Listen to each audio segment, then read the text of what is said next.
guys আপনারা একটা জিনিস দেখেন দেখেন এই যে তেল সরিষার তেল ও তেল অনেক খায় এই দেখেন নাও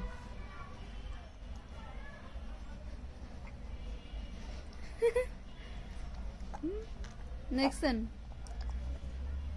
ও সরিষার তেল খায় আর বাচ্চাদেরকে কিন্তু সরিষার তেল খাওয়ানো ভালো খাওয়ানো বলতে কি হলো ওই যে জিহ্বায় দেখবেন অনেক সময় বাচ্চাদের মুখে ঘা হয় এ তেল কিন্তু দিয়ে দিবেন জিহ্বার আগায় দেখবেন যে জিহ্বা পরিষ্কার হয়ে যাবে আর ঘা কিন্তু হবে না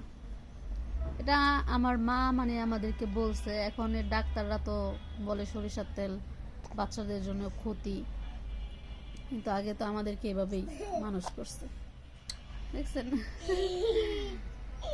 আম্মু তোমার তেল ভাল লাগে হুম তেল খাইতে ভাল লাগে হুম তেল খাই আমার তেল খাওনি এটা এটা হলো তেল খাওনি খাবার দিলে খাবে না তেল খাবে দেখেন তেল খাবে তেল খাবে